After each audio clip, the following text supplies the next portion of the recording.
Not many people would look twice at this door. It's made of a deep, rich wood with a wrought iron handle and 2 small windows at the top. It looks like any door you'd find in any neighborhood in the Western world. 2 large planters sit on either side, with lush greenery spilling over their tops and reaching up toward the flickering lanterns above them. You can imagine a smiling, happy family sitting down to a warm dinner in a stylishly decorated dining room just on the other side. As you stand there, cold fingers begin to crawl their way up your spine. You aren't sure if it's just the chill in the air or if something less wholesome than you imagined resides within. You reach out your trembling hand. After a few calming breaths, open the door.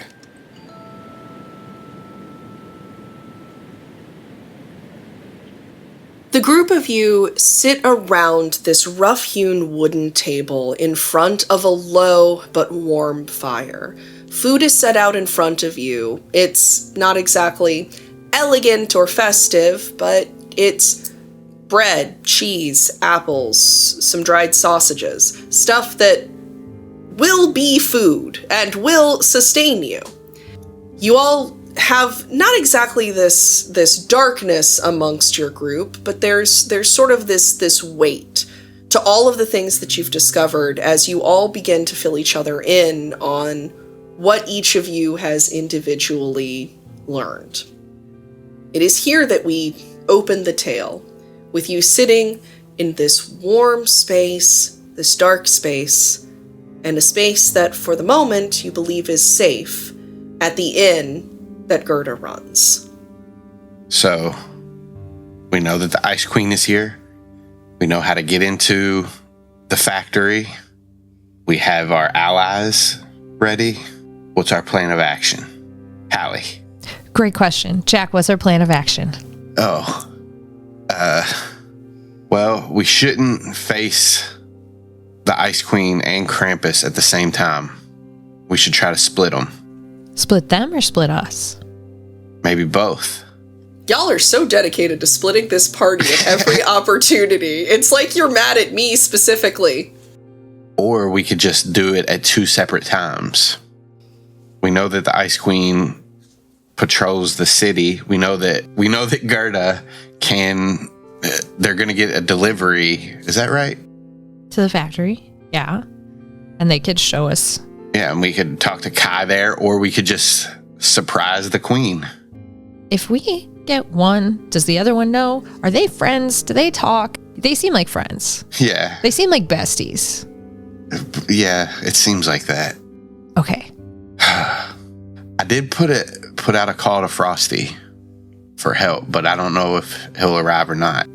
I think Halley's just going to give you a look at that, like, don't you? Yeah, that was kind of my response. I'm like, yes, Frosty, the least reliable of husbands. I don't know if he'll arrive in time or not. Oh, yeah. Of course he'll be here. Time is hard. Okay, then back to the other plan. If we pull the queen away, some of us could deal with her while the others dealt with Krampus. If I may? You hear Gerda sort of perking up from a corner where she had been working on something. Both Krampus and the Snow Queen are frightfully powerful. I don't know if... I worry if there are people going after one of them alone. We've tried that before, and, everybody just gets taken to the factory. But that's where we want to go. So maybe we attack her, and then they take us to the factory. We don't even have to try to get in. Because she'll bring us. I feel like you guys are ignoring the part of she has to then beat the hell out of you. Because you have to lose. I like this plan. Oh, I don't. Oh. Unless anybody else has a way in to the factory. Well, maybe we could, just go to her home and catch her off surprise. I mean, she's your sister, right? Can't you just, tell her, hey, don't? Yeah, man. I don't think she'll listen. We should be prepared for the worst possible outcome. but I'll try. I could try to talk to her alone. And then that would be a good distraction for the rest of you. Yeah, I don't see that working out. Well, without Krampus, and I look to Gerda and say, without Krampus, does all this go away? Will thinks so. Sometimes you have to make sacrifices. But Kai... Yeah, we gotta get the factory empty before we can do anything there. Like, sacrifice is like no dessert. Ugh. I don't like the thought of that. What's dessert? Nothing? What are you guys talking about? Ice cream. That took me a second. I was like, oh, Gum-Drop, you're so new to the world. Oh my god, no, wait! His father never told him about dessert. I could try to get into the factory, see if there's, I don't know, maybe some way I can get folks out. Yeah, and then if you get them out, then we can let these guys do the blow it up thing, and then we just have to, we don't have to fight a factory then. So that's good. And then there's your sister, and we can tell her, hey, don't.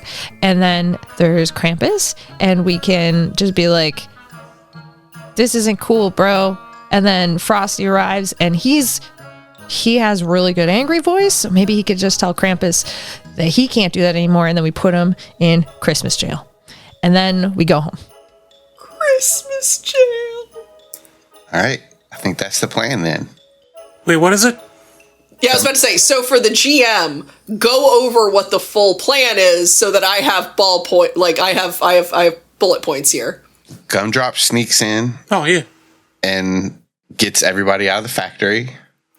We can help. We tell the Ice Queen, the Snow Queen, hey, not cool, stop it, don't. Have the Resistance blow up the factory when all the kids are out. Tell Krampus, hey man, chill out. Get it? You're going to Christmas jail. You're going to Christmas jail, or anyways. But just for my sake, what channel is this after school special plan going to work on? Because going up to the bad guys and hey, stop it, doesn't work for Captain Planet or G.I. Joe, so I'm not sure why you think it's going to work for y'all. we might have to give him the 1-2. Okay.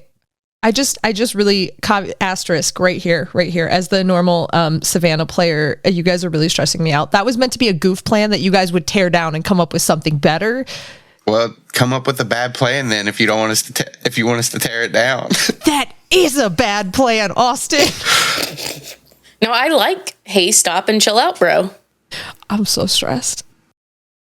It is with this plan in your minds and the confidence that this plan will work that you either go to sleep or go to recharge.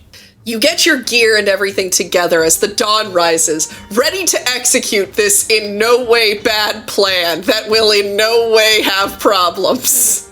Hey, I'm starting to think that you don't like this plan. So, how are we doing this first? We're going to start with you, Gum-Drop, because I believe your infiltration is the first goal. Oh, actually, I don't have any filtration.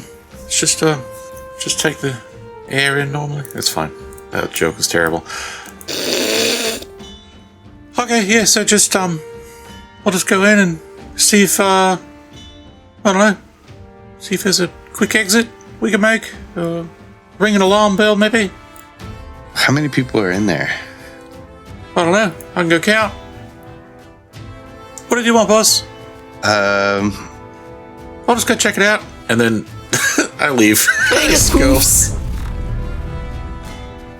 So, while Gum-Drop runs off to infiltrate and investigate the factory, what are the three of you going to do? Do we know where the Snow Queen is? The Ice Queen? Shit.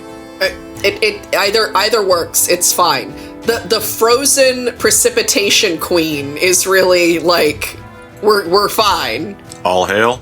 All hail the cold queen. Like, which 1000% sounds like a Dairy Queen knockoff. All that is to say. You know where her mansion is. You know where she's been staying. You have like places she could be. And generally, all you have to do is feel the cold and spite and anxiety, and you'll just follow it right to her.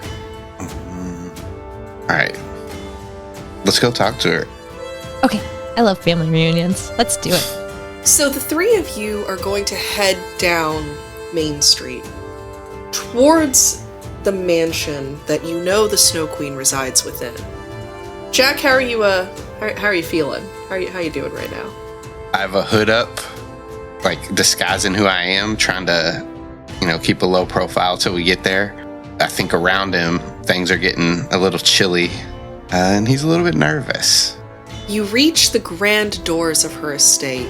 You see that they're flanked by several automated guards and one small child. He has a mop of dark hair and glasses perched on his nose. You remember seeing him earlier astride the sleigh with the Snow Queen. Gerda, why don't you see if you can pull him away from those guards? Like, call him over to you. All right. She's gonna, trot off, and as you see her cold, shivering form move closer and closer to the gates, it really hits you how small she is, how young she is. You kind of have this moment of regret of choices you made on previous adventures, but it's quickly shook away. You can see that they're having some kind of exchange. Gerda getting increasingly distressed, but Kai doesn't seem to have any response. His face doesn't change. His expression doesn't soften, harden, or anything. It's as if he's asleep. His eyes are open, he's talking, he's moving, he's alert, but there's nothing behind his eyes that you can see. Nothing in his face that betrays recognition, warmth, understanding, any of it. Halley kind of nudges Jack with one of her antlers and is like, that's weird. The kids here, they're like normal. I know they're here, but they're normal. That's weird. They're not like him. He's all but doesn't change. And they're not. They're fun. They're normal. Yeah, I think she's probably put a spell on him or something. Like what? Dominating him somehow, brainwash, something over his mind. Okay, not a don't react spell. Yeah, he's just not reacting because he doesn't feel anything. But while she's got him distracted, maybe we can sneak into the Ice Queen's palace. Yes, he was the problem, not the several automated guards. It was the small boy with a clipboard in front of the doors that was your obstacle. Halley, fly me up. Let's see if there's any windows. All right. Cedar, you want to come too? I'm gonna watch Gerda and make sure that everything's okay. Okay, good call. If you need anything, do you know how to whistle? Maybe? Okay. Seems good enough. Jenna, flip a coin for me. Okay. I don't call have it a heads coin. or tails. Oh god, I don't have a coin. Heads. All right. I got tails. You don't know how to whistle. All right, seems good enough. If you need anything, just whistle, and then Halley will take Jack up. You suddenly hear just a gentle whoo sound. The two of you prance upward and upward and upward through the sky, hopefully far enough away from the automated sentinels that they're not just watching you ascend. You head over the mansion and you see the guarded gates and the courtyard that G.U.M.D.R.O.P had seen. The 2-story, 3-story-ish glass atrium space, the entry, the windows. You see that one window is open with a broken lock. Right. I think that's the entry point. That's a window. Yeah. Duh. Same thing. No, the door is an entry point. We could. Do you know how many times that Frosty had to tell me this? That you can't go through windows just because you can reach the second floor? Well, Halley's wearing her sassy pants today. Halley, sometimes Frosty's wrong. What? Yes. That is a marriage-ending sentence right there. All right, windows are back to entry points. Should we go in? Yes.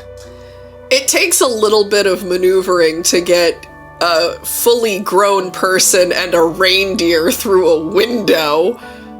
But you're able to manage it with a little bit of rearranging and gentle hops. You enter into the space and you see the wide chamber of the main hall of the manor. As you look down over the railing, you can see what G.U.M.D.R.O.P saw.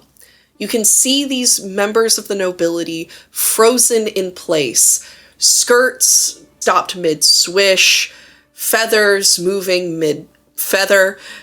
Everything seems completely frozen in time and place and literally. You see this enormous door with a huge goat head relief in the center. But there doesn't seem to be anyone currently here, or at least any that seem to be aware of your presence. Halley, take me down to one of those frozen people. She will try to lift off and as gently as possible, because I think the feeling, especially of the feathers being frozen and like the fabric being frozen, she's worried that she has to be like very gentle around it in case she like shatters it, disturbs it, breaks it in some way. So she'll try to very gently and quietly go down. You alight very gently onto the ground, the Christmas magic that keeps you flying, swirling and disturbing the very fine powdered snow that lays across the ground. You stand amidst a dance that you are not a part of. It feels about as awkward as it should, given that description.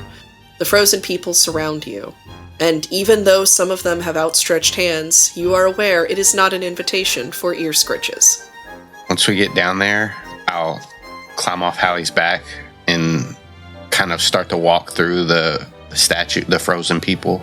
Mm-hmm. And when I get to one of the people that has their fabric flowing out, I'll place a hand on it and try to start shaping water to unfreeze it. But I want to see if it shatters the fabric or if it unfreezes it. So you're trying to use shape water specifically to it, which we have all agreed is shape ice, and that's totally chill. When you are trying to shape it, are you trying to peel the ice away from the fabric, or are you trying to shape the movement of the piece itself? Peel the ice off of the fabric. As you begin peeling the ice, or more accurately, mounding the ice in another space, the fabric gently begins to hang down, grasped by gravity once more. Halley, I might be able to save these people. As you say that, there is a soft breeze that cuts through the room, disturbing the snow on the ground in these beautiful, haunting swirls. You feel colder. My eyes start to glow. They do indeed. I'll look around for my sister. Roll perception for me. While that's going on, Halley's just going to kind of like sidle up to Jack and like stay very, very close to him right now when the breeze comes in. That is a 23. You feel her eyes, and as you turn, you see an enormous mirror going from the floor to the ceiling. You see the form of your sister standing in it, all her regal garb surrounding her, and she's looking out at you from the other side of this mirror. And she looks not surprised to see you, but certainly not excited to see you. With a shimmer and a shift, as if a lake is freezing over immediately, the surface of the mirror gets covered with frost, just enough for her to step through it, presenting herself. The mirror clears up as soon as she leaves it, the last little bit of her dress slipping through. Well, isn't this a surprise? I wasn't expecting company. Certainly not this early in the morning. You do know I'm not a morning person, dear brother. I remember. I think these people have waited long enough. Nonsense. Please, come with me. And she gestures towards an open door. Or, more accurately, she gestures towards a door that opens in time with her gesture. The breeze begins to direct the snow into the room, a very clear waving you in. Your pet can come too. This is my friend. I wouldn't expect you to know the difference. I don't. She begins to walk into the doorway she indicated. I'll look back to Halley. You don't have to come, Halley. She is so close to you, like bumped up right next to you. She goes, I'm not leaving you. I'll smile at her, and I'll give her a scritch. You step into a room that appears to be some form of library sitting room. There's a fireplace in the side of the wall that glows with this cold blue-black flame. Unlike most fire that warms up the area around it, this fire seems dedicated to one thing and one thing only, and that is making it colder. All of the furniture is lightly dusted with a powder of snow, and you can see the beautiful rugs, the gorgeous tapestries. Everything is dulled with this sheen of snow upon it. She's going to gather her skirts and sit very elegantly on a settee, gesturing towards a glass table covered in drinks, sweets, snacks, and she takes one of the glass goblets, filled to the brim with something you're pretty sure is not an approved Christmas beverage, and looks at you. So, dear brother, what can I do for you?